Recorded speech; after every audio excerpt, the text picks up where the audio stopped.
हम सब देख रही हो, इन जंगली जानवरों ने तो हमारे पेड़ वाले घर को चारों तरफ से घेर लिया है। डर के मारे मेरी तो जान सूख रही है। सच में ये जानवर कितने खूंखार हैं। अगर हम लोग थोड़ी भी हिले तो सीधा जाकर नीचे गिरेंगे और इन भूखे जानवरों का शिकार बन जाएंगे। डरो नहीं, हम लोगों को थोड़ा चौकन्ना रहना होगा। किसी तरह से हमें ये रात काटनी है। मुझे तो माधुरी की बहुत ज्यादा चिंता हो रही है। वो हम सबके लिए पानी लाने गई थी, कहीं जंगली जानवर ने उसे नुकसान न पहुंचा दिया हो। जहाँ माधुरी पानी लेकर भाग रही होती, उसके पीछे भेड़ियों का झुंड पड़ा हुआ था। हे भगवान, ये भेड़िया तो मेरे पीछे हाथ धोकर पड़ चुके हैं। क्या करूं? तो सा रास्ता पकड़ती हूँ। जैसे ही माधुरी पेड़ के पास पहुंचती है, चारों तरफ से आदमखोर भेड़िया उसे घेर लेते हैं और दांत निकलने लगते हैं। उनमें से एक भेड़िया माधुरी को काट लेता है। बचाओ! माधुरी को हम सबकी मदद की जरूरत है। चलो, डरने से काम नहीं चलेगा, डर के आगे जीत है। तभी पेड़ के ऊपर से दो बहुएं पत्थर से बने हुए भाले और आग की मशाल लेके कूदती हैं। उनके डर से भेड़िया भाग जाता है। शुक्र है आज तो हम बाल बाल बच गए, मगर इस जंगल के अंदर हम सबका रह पाना इतना आसान नहीं जितना हम सब ने सोचकर यहाँ घर बनाया था। काश कि उन पत्थर दिल लोगों ने हम पर उस कदर जुल्म नहीं किया होता, तो हमें कभी भी खुद की जमीन होते हुए उसे छोड़कर इस कठिन और जोखिम भरे हालातों में जंगल में आकर नहीं रहना पड़ता। आखिर इन 5 बहुओं के सामने ऐसे कौन से हालात पैदा हुए थे जो इनको अपना घर बार छोड़कर इतने खतरनाक जंगल में पेड़ के ऊपर घर बनाकर रहना पड़ता है। तो चलिए देखते हैं। जहाँ गांव के अंदर एक टूटे फूटे झोपड़ी में सास सुजाता एक टूटी फूटी खटिया पर पड़े हुए प्यास के मारे खांस रही है। ये अरे ललिता बहू, माधुरी बहू, जरा मुझको पानी पिला दो, गला सूख रहा है। तभी तीसरी बहू रेवती जैसे ही गागर में देखती है तो उसमें एक बूंद पानी नहीं होता। घड़ी में तो एक बूंद भी पानी नहीं है। ललिता, तो मेरे साथ चलोगी? कुएं पर से पानी भर कर लाते हैं। हाँ चलो। दोनों बहुएं जैसे ही कुएं पर पानी भरने आती हैं, तभी लड़ाकू कौओं उन्हें पानी भरने से मना कर देती है। अरे ओ ठहर जाओ, तुम इस कुएं के अंदर से पानी नहीं भर सकते, चलो जाओ। ये मुखिया जी का आदेश है जिसे तुम दोनों को पालन करना ही होगा। लेकिन मुखिया जी कौन होते हैं हमें कुएं से पानी भरने से रोकने वाले? हम क्यों जाएं इस कुएं पर से? जितना तुम्हारा अधिकार है उतना हमारा भी है, हम यहाँ से पानी भर सकते हैं।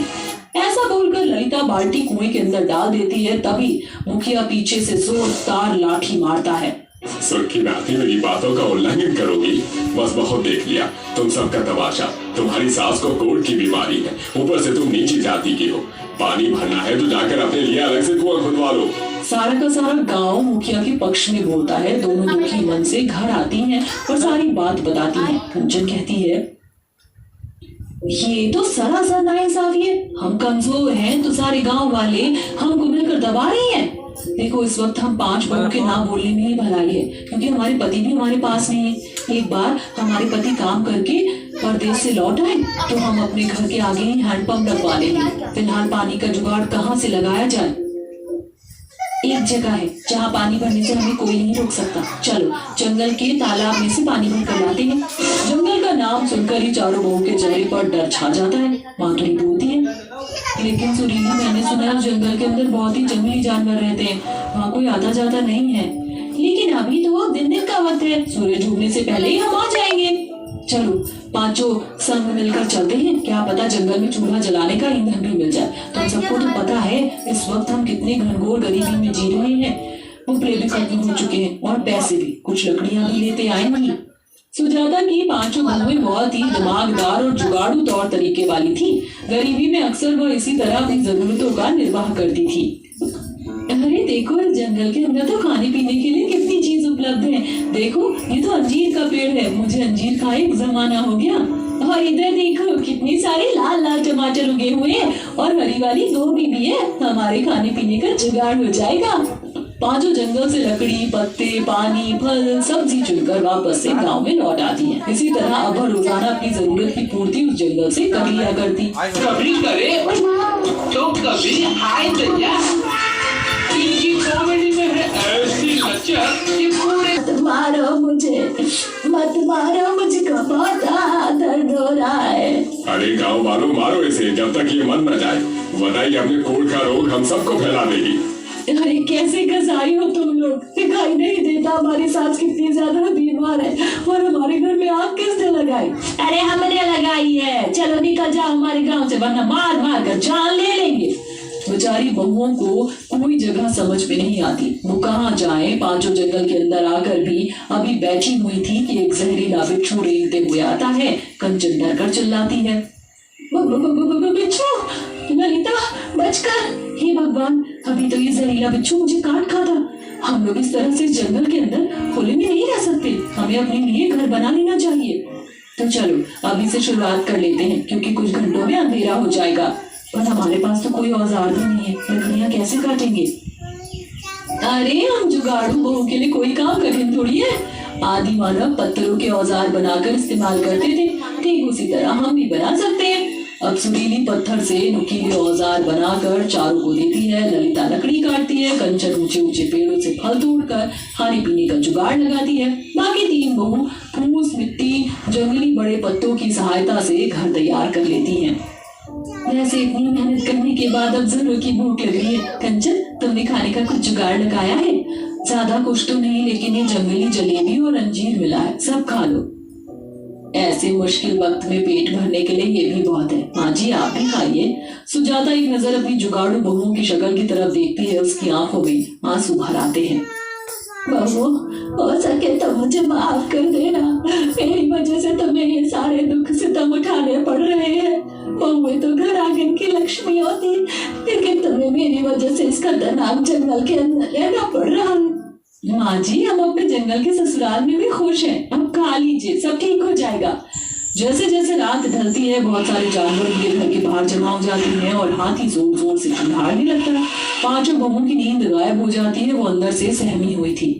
तुम चारों ने आवाज सुनी? लगता है जंगली जानवर ने हमारे घर को चारों तरफ से घेर लिया है। इसका मतलब ये जंगल की जमीन हमारे लिए जरा भी सुरक्षित नहीं है। बहुएं सुबह होने का इंतजार करती हैं। जानवर के जाने के बाद उनकी सांस में सांस आती है। पांचों खाने पीने की तलाश में बाहर देखती हैं, जहाँ उन्हें बहुत ही विशाल पेड़ दिखाई देता है। पेड़ देखकर सुरीली को जुगाड़ सूझता है। ललिता, रेवती, कंचन, माधुरी, देखो ये पेड़ कितना मजबूत और टिकाऊ है। क्यों ना हम इस पेड़ के ऊपर अपना घर बना ले? यहाँ तो कोई जंगली जानवर भी नहीं पहुंच सकता, लेकिन इसके लिए हमें दोबारा से मेहनत करनी होगी। पर कोई बात नहीं, जान में तो जहान है। अब पांचों बहू जुगाड़ लगाकर मोटे मोटे पेड़ की डाली काट कर उसे तख्त बनाती हैं, पत्तों से छत बनाकर रहने लगती हैं। मगर आधी रात को सबको प्यास लगने पर माधुरी पानी लेने जाती है, जहाँ जंगल के भेड़िए इंसानी घोंसलों होकर उसको घेर लेते हैं। देखो इस जंगल की जमीन कितनी उपजाऊ है, अगर हम इस जमीन पर बीज लगा दें तो बहुत ही बढ़िया खेती होगी। हम बाजारों में फल सब्जी भी बेच सकते हैं। सच में ये जुगाड़ सबसे बढ़िया रहेगा। और अभी तो सर्दियों का मौसम भी है, तो हम जंगल से लकड़ियां काट कर भी बेच सकते हैं। तीन बहू खेती करने में जुट जाती है, बाकी दो बहू लकड़ी काटती है। तभी सुरीली को जड़ी बूटी की बेल दिखती है। उसकी आंखों में एक आशा थी। ये देखो मुझे क्या मिला। तुम्हें पता है हमारे गांव में एक वैद्य जी रहते थे जो जड़ी बूटी की दवाई बनाकर रखते थे। इसकी दवाई से माँ जी का रोगों वाला शरीर भी चंगा भला हो सकता है। क्या सच में? तो चलो इसे ले चलते हैं। सुरीली उस जड़ी बूटी की दवाई बनाकर अपनी सास को लगाती है। 2-4 दिन के अंदर शरीर के सारे दाग गायब हो जाते हैं। देखा तुमने, मेरा जुगाड़ काम कर गया। माँ जी बिल्कुल चंगी हो गई। वैसे इस दवाई को हमें बाजार में बेचना चाहिए ताकि बीमार लोग इसका लाभ उठा सके और थोड़ा लाभ हम भी उठा सके। पांचों जुगाड़ू बहू उस जड़ी बूटी की दवाई बेचती हैं, साथ ही बांस के पेड़ों से कुर्सी, टेबल और जंगल के ताजे फल सब्जी भी बाजार में बेचती हैं, जिससे लोग खूब पसंद से खरीदते हैं। जिसके बाद गांव वाले उन्हें लेने आते हैं। आप सब लोग यहाँ पर हम सबको माफ कर दो, हमने तुम्हें गांव से निकाल दिया। अपने गांव वापस चलो बबुओ। जी नहीं, हमें आप जैसे मतलबी लोगों के बीच में नहीं रहना। हम अपने जंगल के ससुराल में बहुत ज्यादा खुश हैं। आप सब चले जाइए। जो दुख में साथ छोड़ दे, हमें उनकी अब जरूरत नहीं।